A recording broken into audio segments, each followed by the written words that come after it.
You're listening to Disrobing the Mosh Pit, a dissection of music and popular culture, with your hosts, Pete and Tom.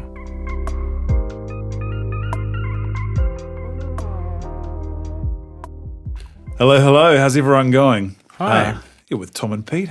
How you doing today, Pete? All Yeah, good? good, thanks. Sorry, I just took a big mouthful of chips just when we started. I thought I'd be swallowing by now, but I'm not. They are wakachangi, salt and vinegar, so you man, they can be forgiven, sir. So today we wanted to just talk about the wild and mysterious world of lyric writing in music. Well, not lyric writing, just lyrics in general, how they are perceived differently by individuals, how we might approach writing them, maybe why some of us can't write them and some of us can. Even some songs that you might not like otherwise were it not for the fact that you were so into the lyrics. So what are you thinking, Pete? What's going through your head with regards to lyrics right now? To be honest, I always seem to be drawn to like songs with really bad lyrics. Oh, yeah? Well, not drawn that I like them, but they just annoy me. I was talking with Eve before I came tonight about that song Drops of Jupiter by Train, and I still have no idea what this song is really about. I mean, I kind of get it, but I don't know, something about it just really annoys the hell out of me. Well, it's interesting because, we were talking a little bit before we started, and I think there's this term which I've heard before, like situational lyrics, like lyrics that you can relate to because we've sort of been through that, talking specifically about, you were mentioning Andy Shelf before.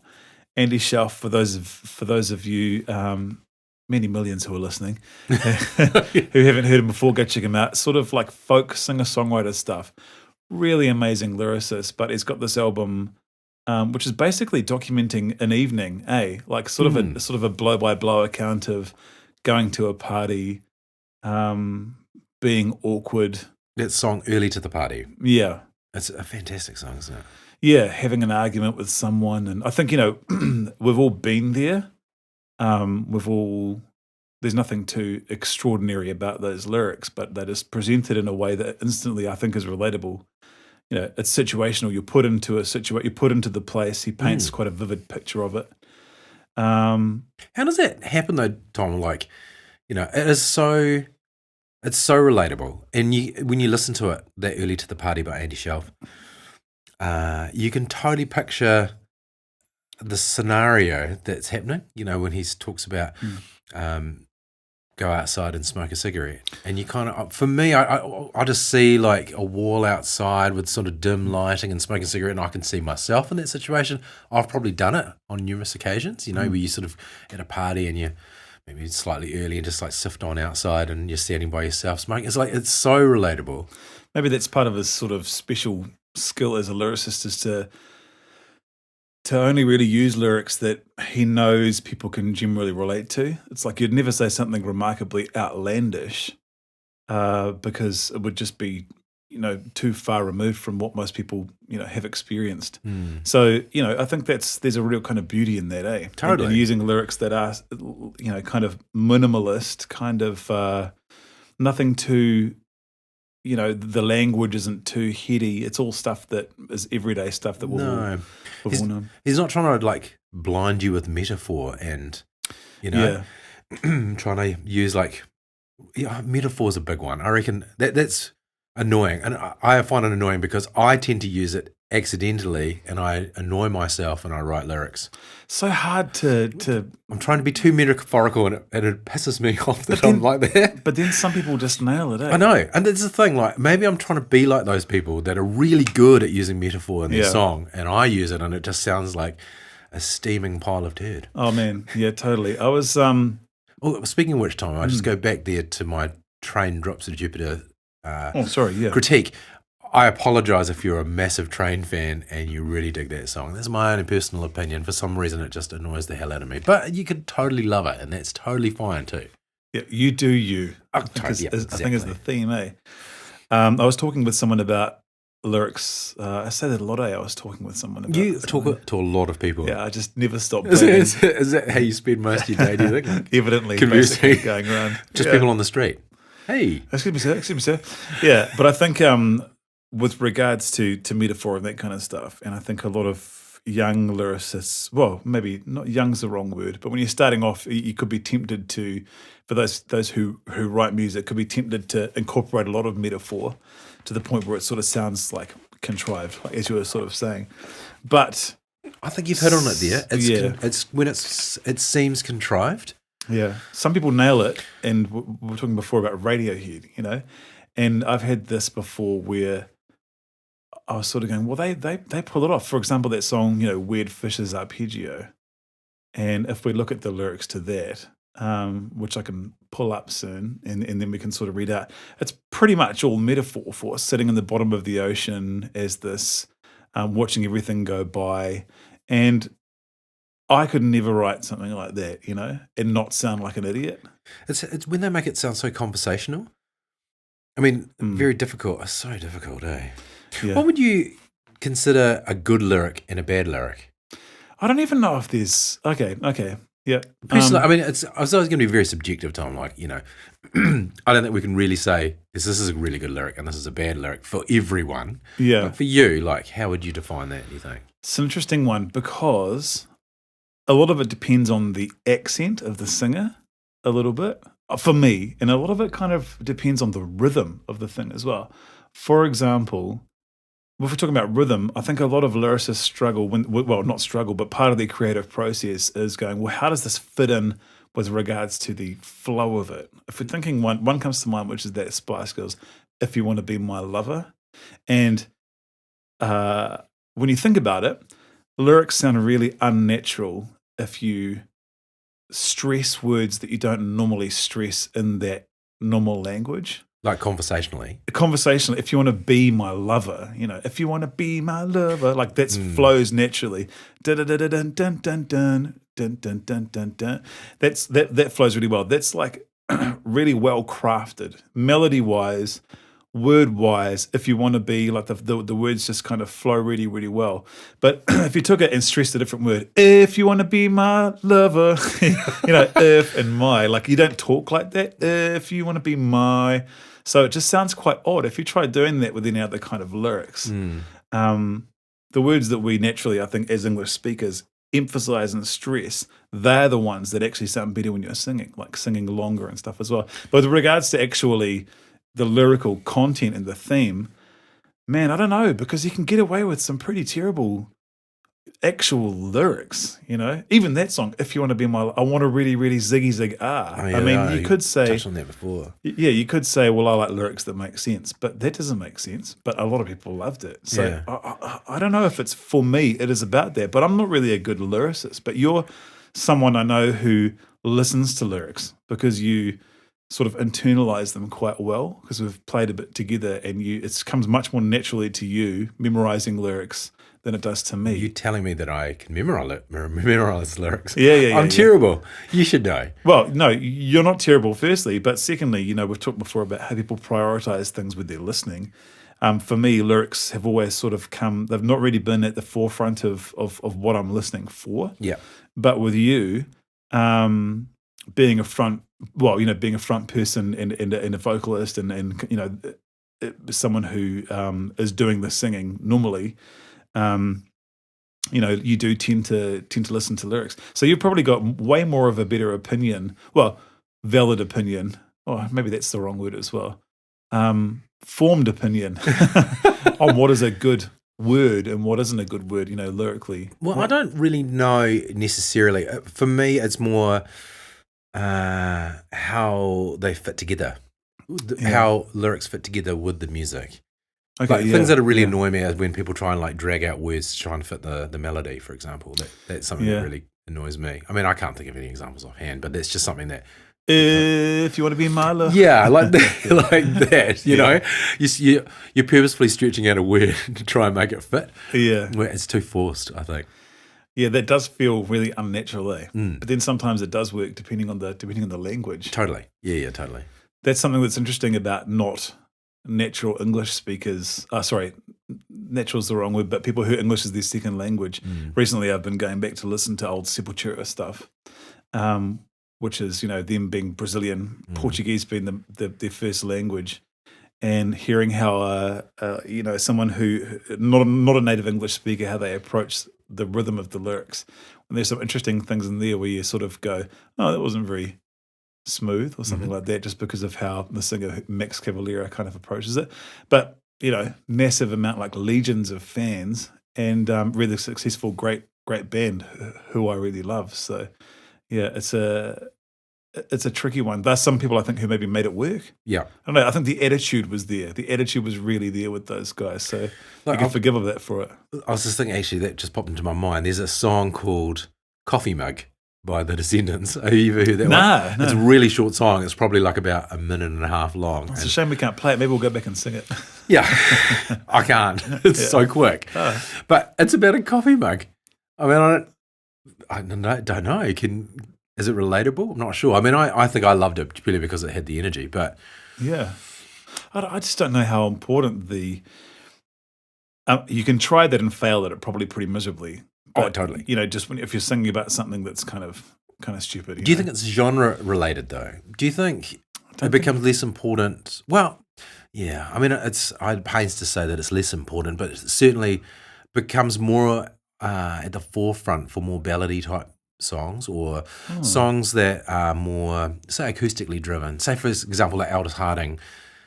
She's got some wonderful lyrics. Yeah. And they're definitely more at the forefront. The music's definitely there and it's wonderful music, but it's, the lyrics and the singing are definitely at the forefront. Singer-songwriters, for example, Nadia Reid or Marlon Williams or something like that, Yeah, so what are you asking exactly? Do you think that it becomes more important to be more well-crafted in your lyrics? I see what you're saying, yeah. As opposed to something like, I don't know. Totally. Deftones or Sepultura or Yeah. Something that may be slightly heavier or even electronic music. I'm not entirely sure because I'm not a big, massive follower of electronic music myself. But for sure, yeah. I mean, I guess it's like, it's intimate, that kind of... there's probably less to hide behind, right? Yeah. I guess. Yeah, and I guess if it's more serious in tone, I guess some people could take advantage of that by having a sort of juxtaposition of quite, non-serious lyrics with quite serious sort of sounding music. But totally, some music it lends itself to weirder kind of silly lyrics. Like if you're thinking of like Primus, like Tommy the Cat. Yeah. It's just kind of real quirky music. Beaver. Was that? We're known as Big Brown Beaver. Yeah. Jerry was a race car driver. Yeah. Yeah. Totally. He's just such a quirky guy, Les Claypool. So it's just like those. You think that maybe he has these narratives. What I've noticed with each of their songs, with a lot of their songs. It's kind of it's a narrative. It's like a third person telling about, Tommy the Cat. This is the story of a cat that goes into this. Yeah. Well, how about your feelings on Limp Bizkit's Nookie? Can you just give me a refresher on what the lyrics are? I gave it all for the Nookie. The Nookie. Yeah. That one? Yeah. I can't remember what he raps about. But do you not like that song because I of the loved lyrics? it at the time. Yeah, okay. But I'm just thinking back to it now, like... Yeah. Wow, like it's quite relatively superficial, you'd think. Yeah, man, I just don't know. I mean, I think you were talking about in the last episode about wearing 26 red jeans, so, I thought, the search continues. Yeah. Yeah, I've been trawling websites since then, looking for a sneaky pair of Castaway 26 reds, the fat bastards. Look, I think that with that particular style of music as well, that's more of a, it's not so necessary to kind of do that, to have like real serious lyrics and stuff. Korn kind of did it, like when they were doing that Family Values tour with Limp Bizkit. Korn's lyrics some of the time are pretty serious. But what are some of your favourite lyrics? Some of my favourite lyrics. It's a really hard one because, first of all, like maybe it's just my age and I'm getting older, and I find it very difficult to remember anything where I've left my keys. Yeah. But I mean, I can barely remember any lyrics. Yeah. I mean, if you played any song, you'd be like, yes, I remember this. And then like, I'll get about 2 lines in and I can't remember the rest of it. Yeah. So I am putting you on the spot a little bit and I do apologize. No, because while you were waxing lyrical just then, I thought of some. So that was great. Thanks for that. That's right. Just buying you time. Well, I don't know about favorites, but I've got those that stick out for me. Like I really love the lyrics to that song, like Lilac Wine. I know that like, for example, because Jeff Buckley did a cover for it, And I believe the original was like, so it's not the Miley Cyrus version, that's for sure. But I believe the original was by, it might have been Nina Simone. It may have been Nina Simone, but I was sort of, I can't remember who wrote the original. Well, it says here it was written by a guy called James Shelton. But Nina Simone performed it, was recorded by lots of artists. Nina Simone was one of them. Jeff Buckley did a really amazing version that I really loved. Do you have those albums in your family sometimes that like everyone listens to it? Everyone owns it? When you're all adults and everyone sort of, you grew up with it and then everyone kind of owns it when you're adults? I'm at great pains to say that I didn't come from a terribly musical background. Like my mum and dad loved music, always did. Mum, very difficult to say. Yeah. I mean, I think she does love music, but it wasn't something that she really wore on her sleeve a hell of a lot. For sure. Yeah, growing up. Yeah. Well, we got pushed into music. Yeah. But, yeah. So in that respect, I mean, I can only really speak for like things like the Beatles. We had the Beatles at home or, I think we talked about Queen. Like, for me, that's obviously very nostalgic, but it was something that Dad had. And yeah, so those sorts of things. And I remember some of my sister's records, like the Cars. I remember the Cars. Oh, yeah. And when Lan, my sister, got the Appetite for Destruction by Guns N' Roses album. Epic. Such a cool album. Great album. Yeah. It freaked me out, the cross and the skulls, and it seems real full on at the time. Well, I think that for, because in my family, there were probably about 5 or 6 albums that I think we all ended up getting. We thrashed them as kids, including my parents, and then we just all loved all of them. And I think one common theme with those is the lyrics. One of them would have been like Joni Mitchell, that album Blue. Mm. Jeff Buckley's Grace was definitely one of them, and he did this version of Lilac Wine, which is really good. But I might. Should I read some lyrics for Lilac Wine? Oh, please. Yeah, that'd be lovely. Okay. So sorry, everyone. So I think this is interesting. Maybe I'll read them first, then we can sort of unpack them a little bit. I won't read all of them. So the Nina Simone version is also really epic. It's kind of like a poetry reading, and I'm really liking it.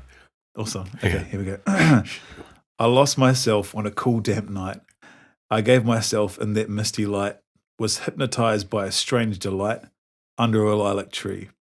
I made wine from the lilac tree, put my heart in its recipe. It makes me see what I want to see and be what I want to be. When I think more than I want to think, I do things I should never do. I drink much more than I ought to drink because it brings me back you. And then it's got the chorus. Lilac wine is sweet and heady like my love. Lilac wine, I feel unsteady like my love. Listen to me, I cannot see clearly. Isn't that she coming to me nearly here? That last bit sort of pops in there. But it's nice writing, eh? It is really beautiful.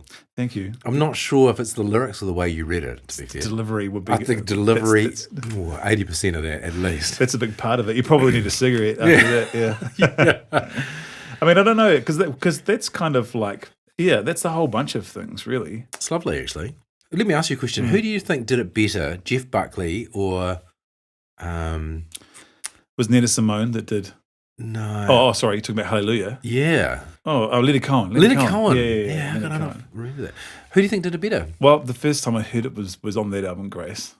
So I probably would err on the side of that one. There'd probably be a few people who would really like the Leonard Cohen version a lot better. So yeah, I think maybe the Jeff Buckley version as well. Mm-hmm. Are there any particular lines in any songs that sort of stick out to you that you really love? Ooh.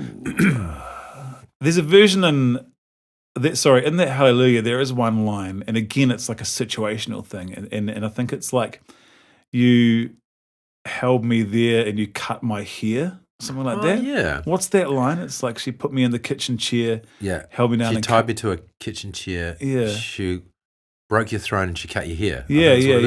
Yeah. That's probably a metaphor, but broke your throne. Broke your throne and she cut your hair. Wow. What does that mean? I don't know. Yeah. Could mean a lot of things. Yeah. Well, that sort of conjured up some imagery anyway. So sexy imagery? Broke your throne. Yeah. Cut your hair. That's one line that sort of sticks out. But I like a lot of heavy lyrics, the lyrics from heavy music as well. Yep. When I was younger, and listening to a lot more, heavy music. I quite liked Corey Taylor from Slipknot as a lyricist there. Yeah. He seemed to just be so aggressive. Has he got a giant throat? He's got like a lizard neck. Like quite a thick neck. Yeah, his neck is like wider than his head. Yeah, it fully is. It's Yeah. like a pinhead with a giant neck on it. Yeah, and a lot of those guys whose career consists of basically day-to-day headbanging have got this huge neck. Do you think he works it out? I reckon he needs to start having body days. You know, like when you skip leg day, he just needs to have whole body, so his body can catch up with his neck, basically. That needs to happen. But someone else with that massive neck is that guy. Corpse Grinder from Cannibal Corpse. So we're talking about like metal here. Yeah. Yeah. Yeah, so I don't remember Leonard Cohen having a giant neck. Well, man, yeah, probably be a little bit emaciated from all the smoking and whiskey and stuff. Yeah. But, those guys, no, what about you? What about favourite lyrics for you? Something more will come to me. But they sort of come in and out of my head really kind of quickly. And I don't, because I don't prioritize it, I know what I like and I know what I don't like, but I don't necessarily, put them way up here on this high level. Yeah. What about I love you? that. I don't know about full lyrics, but for some reason, what always sticks in my mind is that Radiohead lyric, "For a minute there, I lost myself." And I really love that for some weird reason. What album's that off? I think it might be off OK Computer. Is it off Karma Police? Yeah, okay. Or was it? No, it won't be. It might be the Bends, but I don't think it is. Yeah, okay. I don't know. I'm showing myself to be a horrendous Radiohead fan, but that particular line is very beautiful.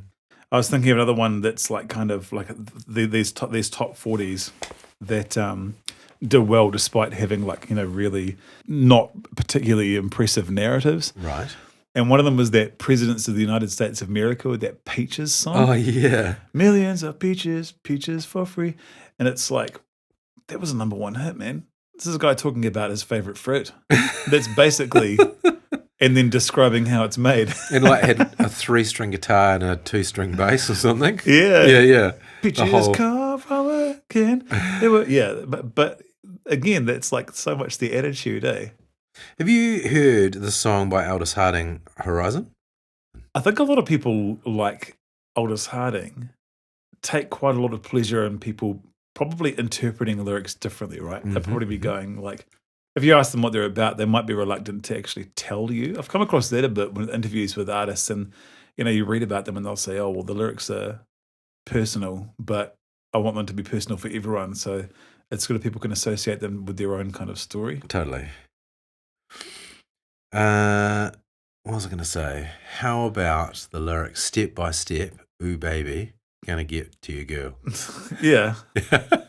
Was that Backstreet Boys? Nah, New Kids on the Block. Oh, New Kids on the Block. Oh, yeah, New Kids on the Block. That one sticks with me.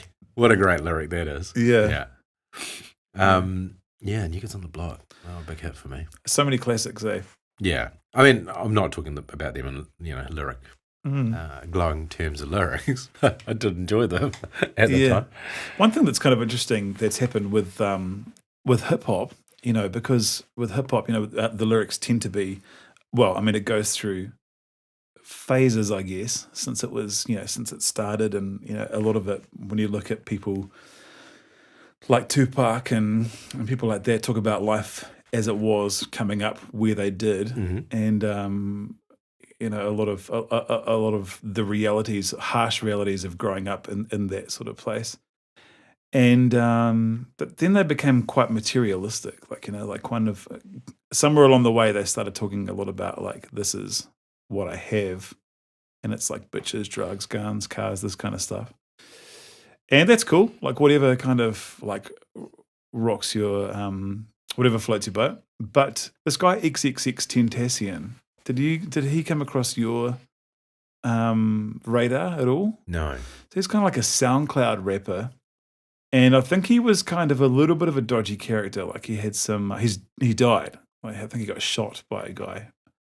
But that was fairly recently. That was like 2 or 3 years ago. But he started rapping about having, about mental illness and that kind of stuff. That's quite cool. Yeah, having depression and that kind of thing. And apparently because he was steering away from the materialistic side of things, he was kind of like rough and ready. Like those mixes were so bad, man, that they're putting up on SoundCloud. Like you've got hi-hats just like just being so ridiculously like louder than everything else. But yeah, talking about stuff that, again, touching that point with, I guess, youth these days where they kind of like, oh, this is someone kind of like me, you know, he's has the same problems that I do. Which and that was really interesting because he like exploded on SoundCloud, you know. So well, that's exactly it, isn't it? It's how it resonates with people, definitely. And that's why I guess in a lot of ways, for me personally, I mean, I don't know many modern acts, but they will definitely resonate with, you know, the youth of today, I guess, much in the same way that New Kids on the Block resonated with me back in the day. Tell me, sure. Tom, are there any lyrics, any great anecdotes about mishearing lyrics? Do you have any lyrics that you were willing to fess up about that you thought it was one way and it was actually not at all like that? Well, I guess the first one was just that Jimi Hendrix, that "Excuse Me While I Kiss This Guy." That's the classic one, which I literally thought was that when I was a kid. Why not? Yeah, I wonder if that's what he's. Yeah, interesting. Well, there's also that Paul Young. Every time you go away, you'll take a piece of meat with you. I think that's a classic one, of Misheard. Is that the every time you go? Oh, where? Where did he go, Paul Young? Know. Or how about my one, which was the "Don't Dream It's Over." Oh yeah. In the paper today, which was my version of it was "And the paint pots and dye." Yeah. Oh yeah. Well, I have got one that I heard, which was it's actually kind of like, I don't know how appropriate it is. No, but I think it's open slather here, my friend. Well, it was that song that milkshake that my milkshake brings the boys to the yard. But for a long time, when she says, "I could teach you, but I have to charge," for a long time I thought she said, "I could teach you, but I have discharge." Like, that's pretty terrible, eh? But I just had no idea. I could teach you, but I have discharge. I actually thought it was that. It would be quite a controversial. I was like, oh my God. Wow, she's really putting it out there. On one hand, and then she's just like, nah, in your face. Oh my God, that is really quite in there. Yeah, that was pretty there.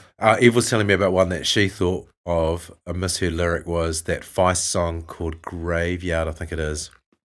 And there's a line in there that says, "Bring them all back to life." Oh, yeah. And she thought it was, "Bring a wombat to life."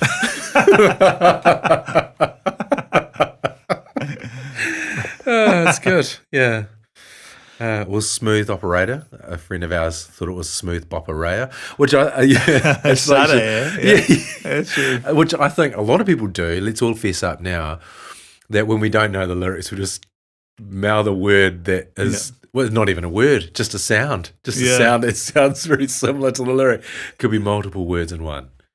Yeah, man. And when you're faced with learning something like a busy bone rap or something like that, back in the days before the internet, when we have to pause the recording on a tape deck from the radio. And did you ever do that and write it down? Yeah, I did that with heaps of them.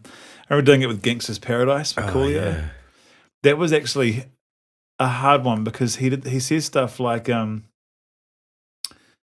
I guess they can't, I guess they won't, I guess they front, like that. And we don't really say, I says, I guess they're fronting or they're front, you know, something like that. And we don't really have that same turn of phrase, or we didn't back then.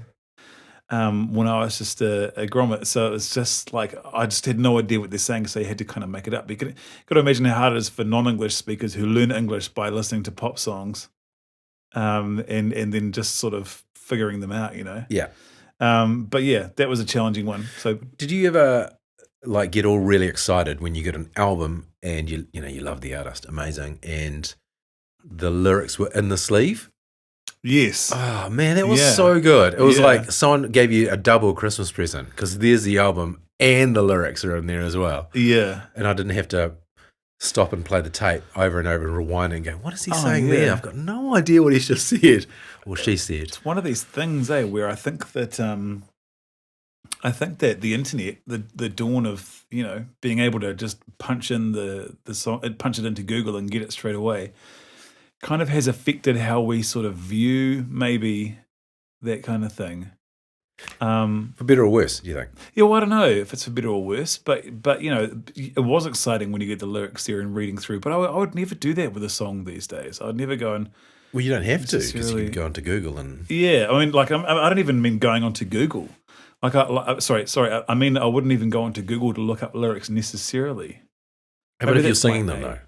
Yeah, maybe that's I guess I would.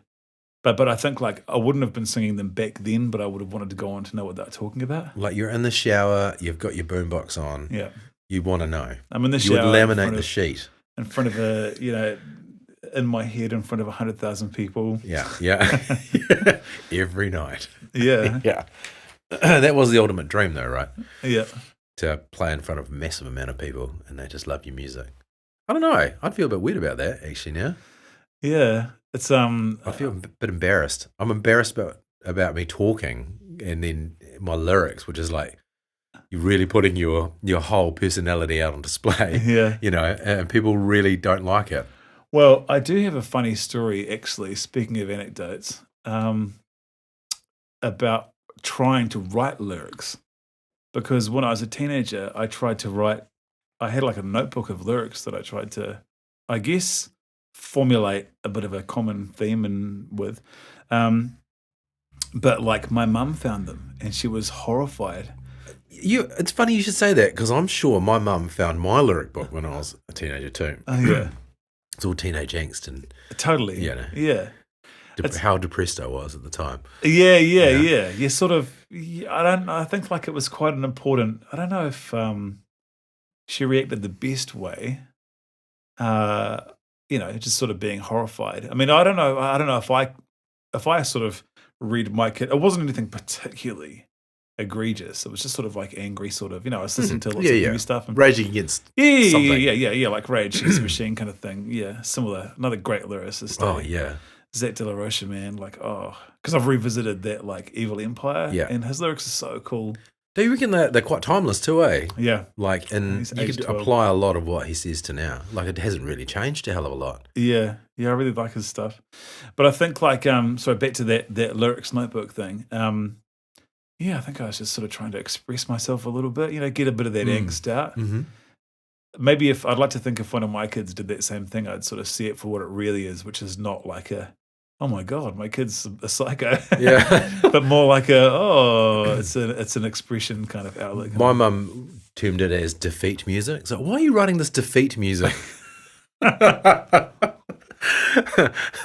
Defeat music. Yeah, defeat music. Yeah. Hey, maybe we should do some tasting notes, Pete. Yeah, sure. Yeah. So what are we drinking here? Pete's brought along a lovely drink. Can you tell us about it, Pete? Well, tonight we've brought along, I've brought along the Castle's New Zealand IPA. Castle's is a brewery in Christchurch in Woolston. Nice. We used to love going to a place called the Tannery in Woolston, and never got to go to the brewery there actually, Castle's, but they make an award-winning milk stout. A milk stout. That's awesome. Yeah, so we've stepped outside of the little old Napier Yeah, sphere. apologies for that. I was looking for something local. I couldn't really see any. No, supporting New Zealand is good enough. Yeah, good. Yeah, we can support We anywhere lived in New in Christchurch Zealand. up until 2 years ago, so effectively you could class true. it as local. Yeah. We can support anywhere in New Zealand or Scotland. Stuart Island? Yeah, Stuart Island. Yeah. Scotland for the whiskey. Yes. But we're not drinking 4X or Foster's. Maybe I should bring that next week. I'll bring that next week. Was that Foster's? Yeah, or 4X. Yeah. I don't know if you could find 4X. It'd be quite hard to find. It would be real hard to find, eh? It's a delicious beer. It's very nice. I'm guessing that New Zealand IPA means that they've used a New Zealand hop schedule in it. But it's lovely. It's very nice. What are you getting from it, Tom? I'm getting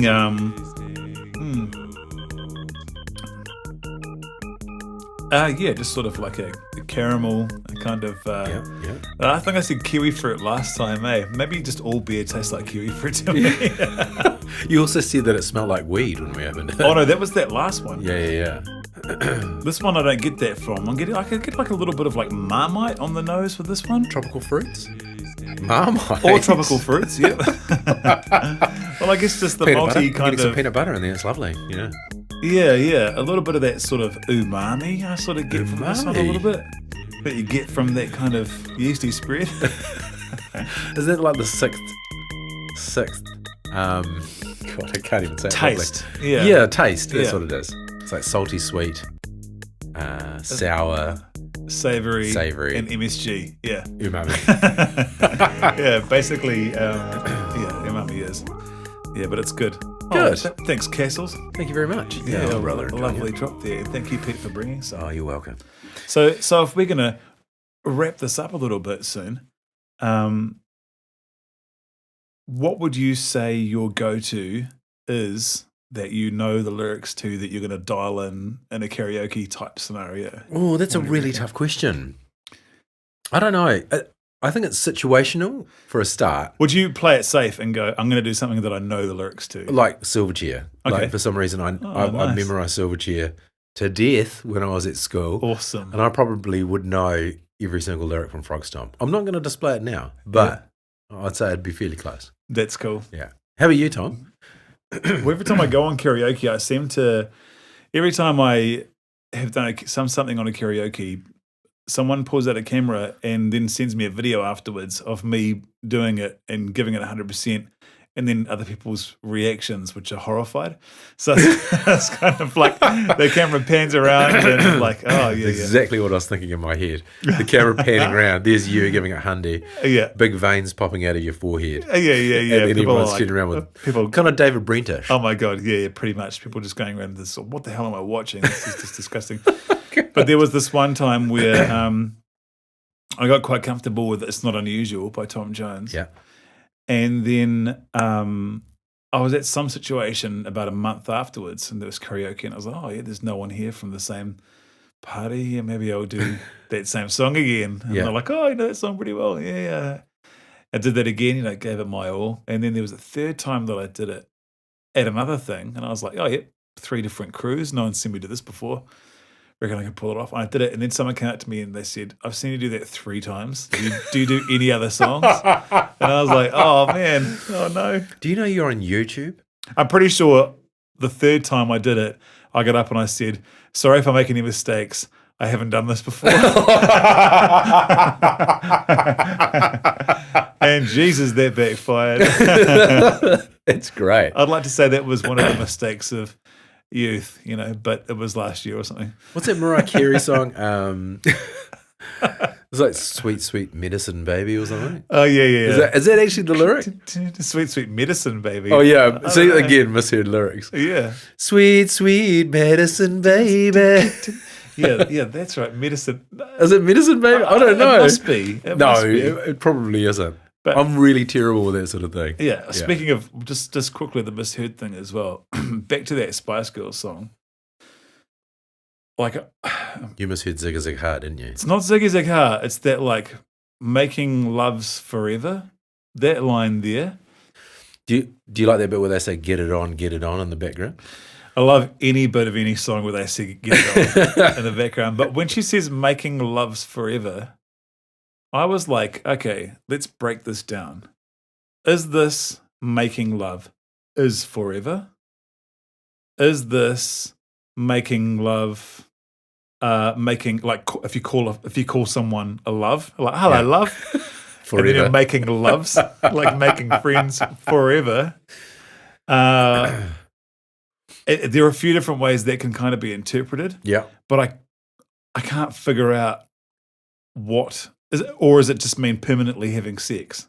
Making love is forever, or what the... Was it making love forever or making love is forever? Making love's forever, I'm pretty sure. Making love's forever. I'm pretty sure. Let me just look up I see what you're saying. So making love is forever or making love's forever? Well, I don't know if anyone could have... Sex forever? I don't know if anyone could have got I would those... love to meet the people that can. That would be awesome. I don't know if anyone would have got those songs, got those lyrics right. No, they say make it last forever. Okay, so make it last forever. I thought it was making loves forever, as if you call a friend making loves forever. Oh my God. That's great. See? I've said that to other people and they're like, yeah, true. And so they must have misheard it as well. Oh, either that or I don't know any diehard Spice Girls That proves fans. the point of mishearing lyrics, really. Make it last forever. Making loves. Oh man, it's got to be that accent. Like there's like I don't know, maybe because Sporty Spice is like a northerner, right? Making loves forever. Making loves for. Yeah, I don't know. Something whack is going on there with their accents, which is just messing with my ears. Oh, great! I wanna. Yeah, that's good. I mean, those lyrics are all about the rhythm of the May, which kind of makes them good. Yeah. Okay. So yeah, I think moral of the story. Sorry, the Tom Jones story. I need to find a new karaoke go to. No, I think. What do you reckon my voice would suit, Pete? Yeah, Tom Jones is. I reckon that's good. But what if that person's there the next time I do it? What if they're there, Pete? Barry Manilow. I think I'd die of shame. Paul Anka, you'd do a good Paul Anka. Well, I have made the mistake of trying for Jamiroquai before. That have didn't you? Turn out well. He's quite high. He's pretty high. Yeah, he's got quite a high register. Yeah, and I don't have a real deep voice, but he's like super high. It's like you listen to Bruno Mars, I think, as a classic, where you think he's probably in my register there, and then you go, no, he's not. He really probably hasn't hit puberty yet. True. Well, who would you? I tell you what. We'll put a bow on this by you recommending me one, and then I'll recommend you one. For karaoke? Yeah. Okay. We'll see it through, though, okay? We'll go to the next Paisley Stage karaoke, and we'll try. You know, I think the classic karaoke that I think most people, when they're hammered, believe they can sing is the John Farnham The Voice. Oh, man, I could never do that. Yeah. His voice is so amazing. Yeah, it goes pretty NATO, eh? Yeah. No, I couldn't do that one. So is that too hard for you? That's too hard for me. A That's too hard for me. Yeah, take it easy on me, yeah? Okay. Who's a good crooner? This is really what I'm thinking of. I'll tell you what, I know I've got one for you. Oh, I've got a good one. Yeah. And it's not so much like a hardcore vocal performance, but I reckon you could bring the attitude. Have you seen my attitude on stage? You have seen my attitude on stage. Yeah. It consists of about 2 steps each side of the microphone. That's about it. Maybe we'll get some castles down you beforehand. Yeah. I reckon you could do Billy Idol White Wedding and just give it the snare, give it everything. That's have you listened to that and heard that scream at the end? No. That scream is just the most ridiculous sounding thing I've ever heard. Yeah. I had to reproduce that song for a corporate job semi-recently, and I just had to bow out of doing that scream. We'll listen to it after this. I'm quite interested now. It's if you're listening, go and listen to the Billy Idol White Wedding, and like right at the end of the song, he does the scream, and I dare you to try and copy that sound, because that's like, I don't know, it sounds like a possum or something. Yeah. Anyway, we'll check it out. So what have you got for me? Let's have a look here. I have to cut out the silence. Paul Anka does a very. He did the whole. I think it's a whole of Nevermind. Nirvana's Nevermind. Oh no, I've heard of Richard Cheese who did that album. Richard Cheese? Yeah, that crooner, the funny guy. There's a guy called Richard Cheese as a crooner. I didn't know There's that. an album called Lounge Against the Machine. No, that's like lounge music. No, I haven't heard that one. You could do Frank Sinatra's My Way, or I tell you what, Dean Martin's That's Amore. Oh yeah. Yeah, that actually you'd be quite good with that one, I think. When the moon hits the sky, like a big pizza pies. Yeah, okay, deal. Or maybe Prince Tui Teka or something. Next time we do this, the next time we do karaoke, then you can jump on and do that one, the White Wedding, and I'll jump on and I'll do It's Amore. In which case, I apologise to any listeners in advance for the absolute butcher show that is going to occur next time round. That'll be awesome. Right, man. Well, should we call it there? Yeah, I think so. Hey, thanks so much, Tom. That was great. Yeah, cheers, Pete. We'll catch you next time. That was good fun. Thanks, everyone, for listening. See you later. See ya. Bye.